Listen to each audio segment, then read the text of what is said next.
Let's take the balls and boxes example from the source. Imagine you're presented with a dozen opaque boxes with different colored balls.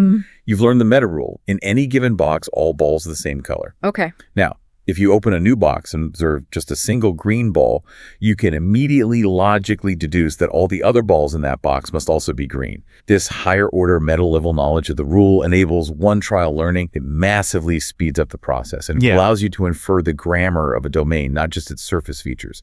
That helps explain why a 2- or 3-year-old child can learn a new word like butterfly after hearing it only once or twice, something that still stumps even the most advanced AI.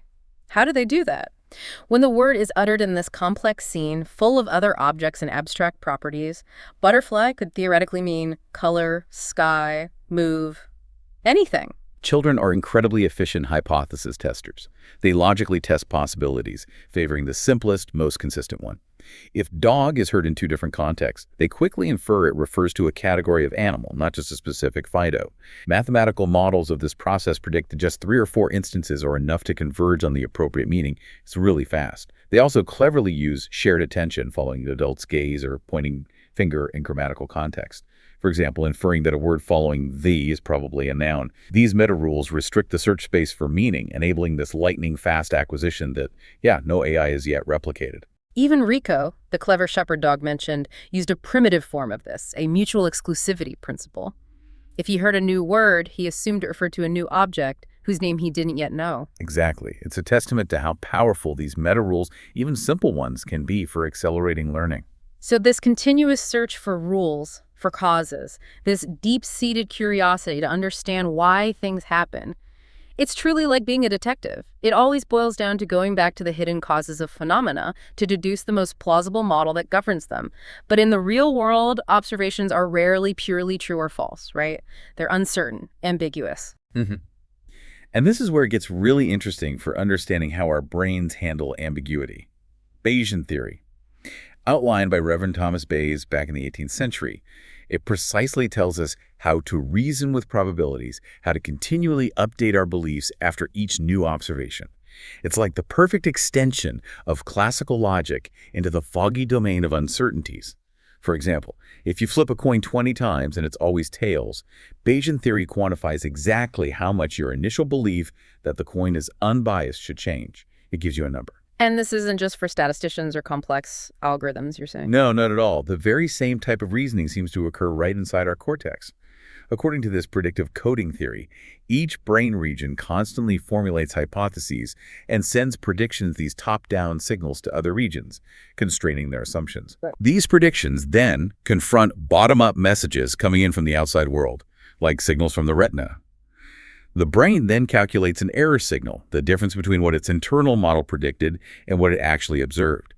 And it uses this error to modify and refine its internal model. This elegant algorithm quickly converges toward a mental model that accurately fits the outside world. This view paints our adult brain as a sophisticated Bayesian inference machine, constantly generating a vast realm of hypotheses and selecting the best-fitting generative model, much like a scientist constantly refining their theories based on new data. That brings us beautifully to the fundamental mechanisms that actually make learning effective, make it stick. The sources we're exploring detail what they call the 4 pillars of learning. These are essential universal mechanisms that massively modulate our ability to learn whatever the subject. The first, and arguably the most non-negotiable entry point, is attention.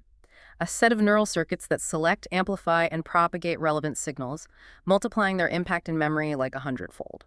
This is a profound observation. And what's truly fascinating is how our learning systems, particularly neurotransmitters like dopamine, acetylcholine, can induce massive physical shifts in our cortical maps. Experiments with mice, for instance, show that if a sound, say a high-pitched tone, is systematically associated with a rush of these neurotransmitters, maybe a reward, maybe a threat, the brain becomes heavily biased towards that stimulus. The entire auditory map can be dramatically reallocated, a larger area now dedicated to that arbitrary note. Wow.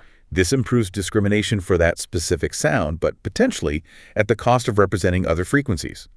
It powerfully suggests that passion, intense focus, which involve these very systems, can literally reshape our brain maps. Not just for geniuses like Mozart or Ramanujan, but for anyone deeply passionate about their work. It's the brain saying, hey, this is important, dedicate more resources here. But this immense power of attention also has a dark side, right? Inattentional blindness. The classic invisible gorilla experiment demonstrates this so vividly. If you're focused on counting passes of a white team in a video, you can completely miss a person in a gorilla suit walking across the screen, even pounding on their chest. Even if your eyes looked right at it, your mental workspace is so busy with the counting task that it actively inhibits distracting information, gorilla included. It's like if I'm intently scrolling through my phone, I might literally not see my spouse trying to tell me something important. My own personal invisible gorilla walking through the living room. It's an incredibly relatable phenomenon, isn't it? And it highlights a critical point for you, the listener, especially if you're a parent or teacher. Seeing requires attending.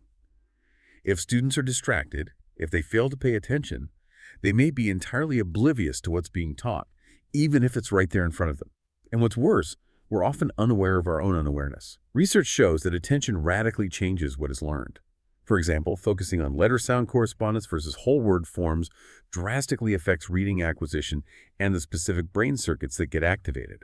This isn't just a minor point. It's absolutely fundamental to how we process and retain information. This also connects directly to executive control, which is basically the brain's internal switchboard. It's the system that ensures mental operations run smoothly, like multiplying 23 by 8. You have to hold intermediate results in memory, follow a sequence of steps. This complex system develops slowly in children and involves crucial abilities like inhibiting irrelevant information. We see this in the Stroop effect, right? Where you have to name the ink color of a conflicting word, like the word blue written in red ink. Or avoiding the urge to just add in a math problem that uses the word more, but actually requires subtraction. Yeah, training executive control is absolutely crucial for effective learning.